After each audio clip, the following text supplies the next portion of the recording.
Greetings, friends. Don't be naive about international volunteering because it usually benefits no one. This is a subject I have sort of talked about in the past in an older video, but I didn't have many subscribers at that time, so I don't think most people have seen me talk about this subject.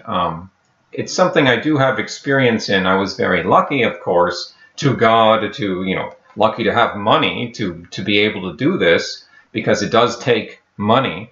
It's a big business, as I'll discuss. But I was lucky to have those adventures when I was basically finishing university. I would have been 22 years old. And yeah, basically I could have graduated. I postponed it a little bit. So more or less at the end of my university years, I went off to volunteer. And the first place I went to was India, because I was interested in Indian culture and the spiritual aspect of it, and just generally, I mean, I studied anthropology, geography, so I always had this desire to travel. But I didn't do it when I was in my teens, or I never studied abroad when I was in university. So I had like this double extra desire to escape North America. I mean, I'd been to Europe on a school trip when I was 17 for about 12 days, but that's not the same thing as really, that's still the West, although maybe nowadays that's changing. But anyways, so I'd never been to a developing country, so I had this desire for not like necessarily doing extreme things like to get an adrenaline rush, but just generally like being out of my comfort zone in a new place. So, and international volunteering is very easy. You just find the website and the organization has everything prepared for you. It's all ready to go, so you sign up and they meet you at the airport. Of course, it's all taken care of. It's essentially package tourism, and then you get to volunteer. So I wouldn't say I was indoctrinated in university, but the background, you're sort of, the background idea, because it is, universities are very left. I don't know when that happened, some decades ago, and so the West is bad, you're all bad, you're guilty, you have to, you rape the rest of the world, you exploited it, so the least you can do is try to make things better. And so anyways, maybe that was in the back of my mind too, I don't know, not consciously, but there is that sort of background to why Westerners have been going overseas in such droves and thousands, because the industry has been growing. I mean, I guess it popped up in the 90s, and then by the mid to late 2000s, it was really taking off. And I mean, I don't know in overall numbers, but tens of thousands of people do it every year. Might even be like more than 100, I don't know, because people from the States, Canada, the United Kingdom, Australia, New Zealand, these are, the Anglo developed Western countries are generally the ones that do it. Maybe some other Europeans. I mean, I have met, Germans and French people travel. I mean, I never met too many of them in volunteer organizations. It did happen. And then, I met some Brazilians are wealthier, so they can travel. But generally, most of the people I was meeting were either North Americans, British, or Australian, or New Zealand. So, it's fun, and why not? So the next question is, where did I go? And when? Well, like I may have mentioned, I started in 2008, in September of 2008. I went with this organization. Should I name them? I don't know if it's really necessary to name them, but they're a very popular organization. You can find them on Google. They'll probably come up in the first page. Well, they will. If you type in, volunteer abroad in India or any other country, they have operations all over the world. And I volunteered with them in New Delhi. So I lived in New Delhi for 11 weeks in 2008, in the fall. So, I'll get into the more of the details later, because I just want to lay out what I actually did and where. So when it comes to actually what I did, I mean, I taught. I was in a school. I was in a slum, teaching, trying to teach. And then, let's just move on ahead, because I'll come back to this, more of the specifics. But I went to Ghana in 2010, and I know I talk a lot about my businesses there, but that's how it all got started, was from my desire to want to go and volunteer and live in West Africa, this part of the world that hardly anyone goes to, and no one really knows much about it.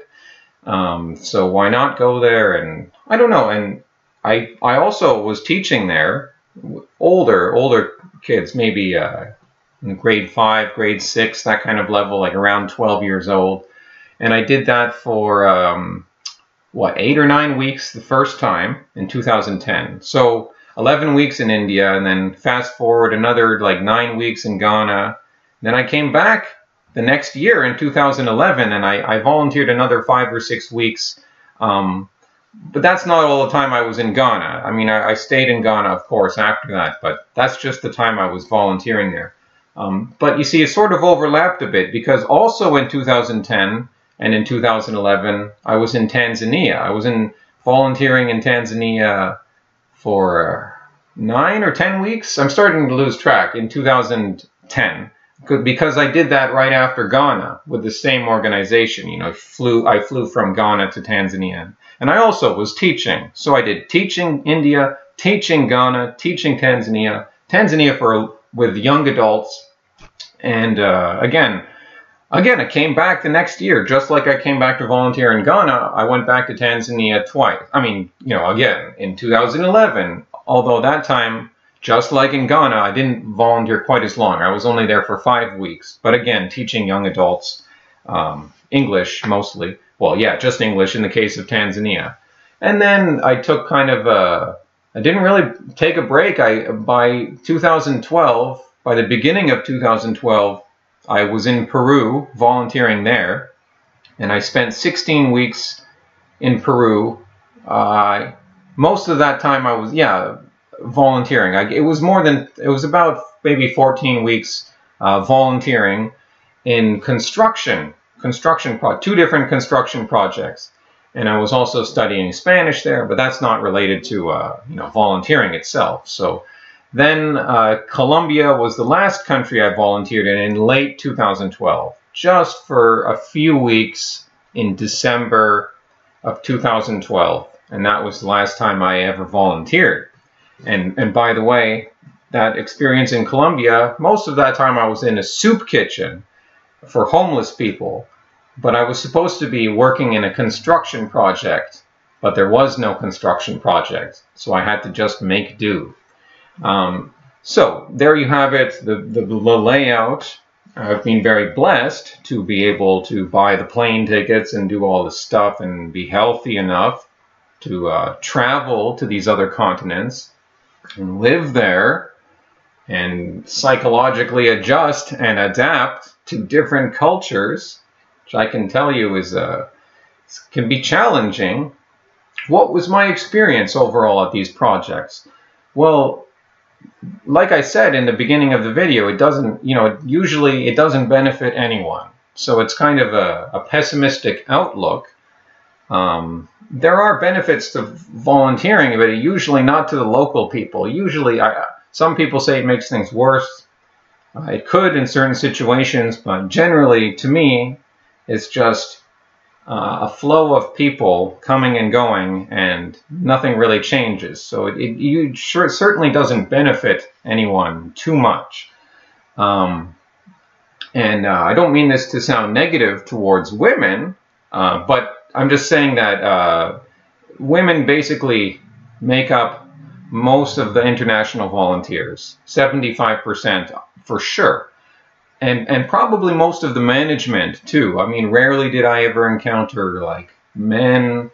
There are men staff, but it's surprising how much of the program directors, the actual in-country directors with these big organizations, are women. It's not always the case. And of course, there's a whole spectrum of different organizations, from just some dude like perhaps me and my Ghanaian friend to like a much bigger international organization that's taking like literally like making millions of dollars like every year. They must be making millions and millions of, because if you think of like how much they charge some of these organizations, the original one I went with, because I volunteered with 2 or 3 different organizations, and then so I have some experience with that. But the original one with India, Ghana, Tanzania, because they had programs, you know, all over there. They charge you on average like $800 to $1,000 US per week. All expenses included, of course, your lodging, your food, your opportunity to volunteer, although that's not really costing them anything. They're just hooking you up. But yeah, so it is like, you gotta approach it like a tourist. It's just like a resort. Some of them are resorts, some of them are more rustic. If you want to live in a mud hut, you can find that too. I think that's silly. You're just going to get sick. But I mean, it's tourism. It's tourism, depending on how you pronounce the word. Anyways, so yeah, not a very rosy outlook. But I don't hate international volunteering without that ability to go overseas. I mean, I could have been a backpacker, but that's a lot more intimidating. It's kind of comforting to know that someone will pick you up from the airport if it's your first time in Africa or your first time in India. These are not Western countries, so you know it's good to have some bridge. So ultimately, the spirit of the volunteering is not completely bad. It's redeemable. But right now, it's not working at all. It's not efficient. It's not, or at least not efficient to any of the stated purposes. And not to take a swipe at, well, I've already taken one swipe at the left, but it's kind of like a similar situation. It's like good intentions, that doesn't exactly lead to the best outcome. It's like they want to help people, but what's really going on is it's international volunteering. It's an industry based mostly on fulfilling Western women's motherly instincts, because so many Western women don't have children. So it's an emotional, psychological outlet for them.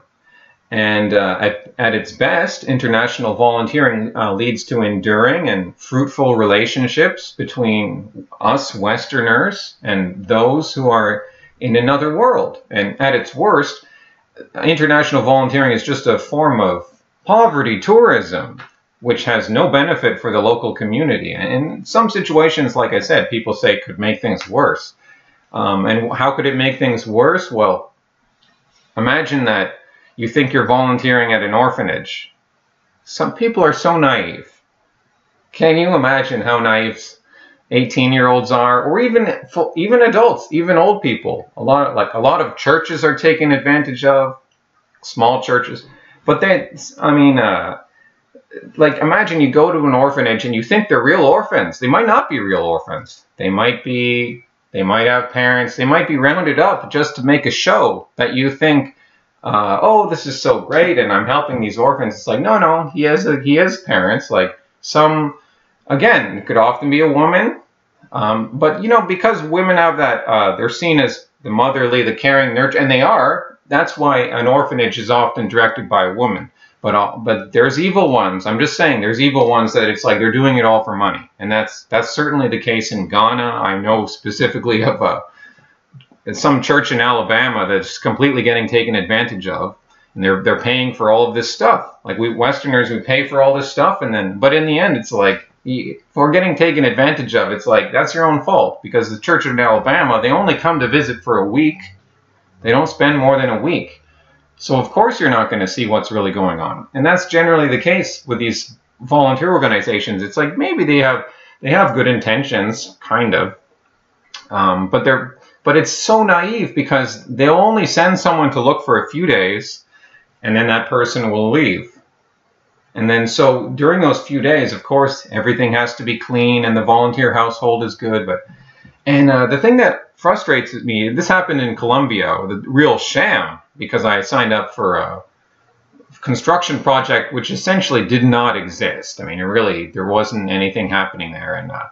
And this organization happened to be sending people to interview the volunteers. Tell me about how great your experience is. And even these cucked volunteers, men too, not just, they were all like, even though they were complaining about the same things I was complaining about, poor food, a lot of the, just disorganized situation, and just a lot of other problems, like not really having a successful project. The location of the volunteer home base in Zona Rosa, I forget where it was. It was in the wealthy upper class part of Bogota, Colombia, just so far away from the working class communities where we're actually supposed to be teaching or volunteering or construction project or what have you. So many things. They're all complaining about it too, but when they were interviewed, they were just saying like nice things, like feel good things, like, oh, I like it's great, and it's like, are you kidding? Like, first, I declined to be interviewed because I was so angry. Like, I got out of that project. I got into a big fight. I got into an argument with Monica. I don't need to name her last name, but Monica, wealthy, upper class, like bourgeois, like that's fine, but like gets her nails done in the apartment upstairs. Like, cram us volunteers into this small apartment with only 3 rooms, but 14 people, 2 bathrooms, hardly any hot water. This is like in the mountains, 2,500 meters. So it's actually kind of like October all year round. Some people like that. I don't really. But yeah, so Monica, maybe she meant well. I don't know. But she had no tact. She really cared about material things. Like, she would take us to the volunteer placement, like the soup kitchen. So I was like, well, I'll go to the soup kitchen and serve food to homeless men. They're all men. It's funny. So, rich lady in her nice SUV taking us, and then she's like, oh, watch the leather seats. Just be careful with those leather seats. They're really precious. And then taking us in this car and then driving up at 8:30 in the morning as the homeless men are lined up. Not really sending the best message. So, yeah, I got into a fight with Monica. I called her out on all this stuff. And other volunteers were complaining too. And the reason that I spoke up then is because I was so jaded, of course. But, I mean, I was kind of a fool. You might be asking, why did I keep doing all this volunteering? Well, because of getting other things out of it too. You're getting adventure. You get to take weekend trips, experience things like study Spanish, do all these other things, meet people. Sure, this is one aspect of the experience. Of course, you're a backpacker or a tourist. But you want to help the world and make things better. I wish the world was that simple. I wish it was. We have this emotional desire, men too, because I've been, talking about women and unfairly criticizing them, but, men too, because lots of men volunteer overseas. Women are probably 75%, but there's still many, many thousands of men who do it. Again, for the genuine tourism, because it's not all about satisfying women's maternal instincts. That's probably the largest thing, and because Western women have money right now, maybe if there's a recession, that'll change. The last recession did affect international volunteering, didn't go away. I mean, if there's a serious recession, then not good news for volunteering. But there's always this desire to have, a genuine desire to travel or experience a new place and a new culture too. It is a bit about, the anthropological kind of desire to get out and something different. And a large section of international volunteers overlap with what we call backpackers. Though there are rich people, there are pampered people who go and do it as well. Only a few times did I meet people from the lower middle class or working class people, for the obvious reason that doing this thing usually costs a few $1,000s. I mean, if you take into account the cost of the airfare, I mean, your plane ticket, it's not always the most expensive thing. It shouldn't be, but often it's the most expensive thing. And so yeah, those are the main reasons that people volunteer, and that's the genuine reason, because I know I told you earlier that I would come back to just review. India was a failure because I didn't get anything done. I mean, I didn't speak the local language. I knew some local phrases, and just teaching kids in a slum, and they're throwing stones, and it smelled like feces, and I don't mind that you adapt, but in terms of like teaching reading, teaching English, math, it's like, no, in 11 weeks it was wasted time, and I spent the mornings there, Monday to Friday, so 3 or 4 hours a day. So it's not like it was full-time, but of course that's what's nice. And then you can experience the city and be a tourist and be living in another country and traveling on the weekend. So yeah, there are great reasons, and still go out and volunteer. Sometimes that's the only way to do it. Just don't be naive is what I'm saying. Don't be naive. If you at least acknowledge that you're a tourist and you don't want to make things worse. At least you can do that.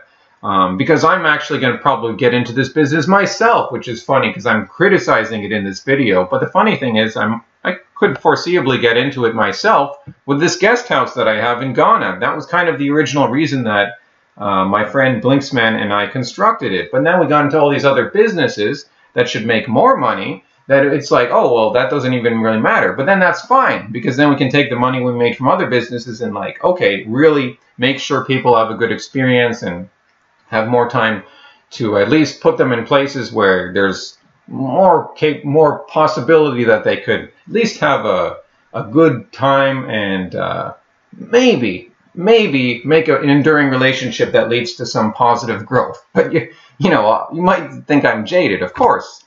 But I learned a lot, so I'm thankful for learning this all. But yeah, just think of international volunteering as a business. There's a lot of money involved with it. And the more money you pay, there are safer ones and there's less safe ones. So generally, the more you pay, the more secure it is. Sometimes that can be a headache, though, because then they don't want anything to happen to you. And you should be street smart, but I mean, just think about it. I mean, with all these women in Muslim countries and in developing countries, of course they're scared about women going out late, because men could take advantage. Local men would be like, oh, like they would dress, if you dress and expose yourself, local men might look at that and like try to attack you or rob you. It does happen. And so the staff will be like, oh, well, there has to be a 10 p.m. curfew. There has to be an 11 p.m. curfew. Even men will be subjected to that. So you get a stern talking to, and it's like, I'm 23, I'm 25. It's like, what the fuck? It's like coming from a bar just down the street. It's like, nope, you have to be in the compound by 11 p.m. or you're in trouble. And you're like even a full-grown adult. Sometimes you're allowed to have alcohol in the house. Sometimes not. It depends. Yeah, I guess you could do I don't know why people are surprised that volunteering costs money. Like, just think about it. Think of all the things you gotta, like, you can't just expect to live, like, rent a room in some totally different country that you've never lived in. And I met this Swedish young lady, and maybe the Swedes are out of touch with reality, but she was like, yeah, I really like volunteering in South Africa. She was telling me how she volunteered in a mud hut there, and it was so great. And I was like, oh, that's nice. But obviously she only did that for a few weeks. And people were saying, they were saying her friends thought it was great. And then, they'd see animals would be running through the mud hut. It's like, well, yeah, you're getting a real experience there, but that's just an experience. That's not like you're serious about really establishing yourself. Our nice house in Ghana, that's the thing. People will like that house so much, they'll feel so comfortable there. We'll be having good food for them. It'll be like a nice situation that they won't want to leave. They'll be spending months and months, and then we'll charge them a good price. I haven't decided on the ultimate price per week, but it's probably going to be like around $200 US. I mean, for maybe less. I could make it less, but seriously, I mean, most organizations are charging at least $250, and some of these other ones, like I said, $800 to $1,000 US per week. Really, it shouldn't be that expensive. Once you're in a developing country, your money goes very far. So I'm willing to acknowledge that. Maybe we can negotiate something later on, or it's even lower than $200, like, oh, if you stay for a longer time, then we can obviously cut it down. And, the other organizations, they take that. They take that too. So ultimately, why does international volunteering fail to make a positive impact? Well, for being inefficient, for being naive, for not really working with trustworthy people. But that's why, hopefully, if I've seen all this bullshit, maybe I can do things in a different way. But it's not I'm very jaded about it, so maybe it's not something we have to rush into anyways. You got all these other things going on. Anyways, so there's probably more things I could say about this. You know, I've sort of meandered in this video. I didn't really talk about Tanzania. I didn't really talk about Peru. Peru was the one success, actually, somewhat of a success, because it was the only situation where well, it wasn't teaching. Forget teaching. It was construction, right? And we had a real foreman, a real person with experience directing us. So that made some difference, and we really did get to build stuff, and that was fun. So I was glad to get out of teaching, do volunteering. Oh, I totally forgot, you know, my brief stint in the Amazon rainforest, kind of crazy hippies that, you know, that basically, you know, I did a video on that topic, so I don't need to go back, but the same story. Nothing really happening, nothing really getting done. So it's funny that perhaps I'll get into this business too, but at least you know it's a business, so you can approach it with a level head, and it still is beneficial to get out of your comfort zone, travel abroad, and you know, don't just be some tourist at a resort. You know, actually have real experiences from which you will learn. You'll grow as a person. And hope you enjoyed that, friends. I'm going to wrap it up here because I've been yakking on. Hasta luego, amigos.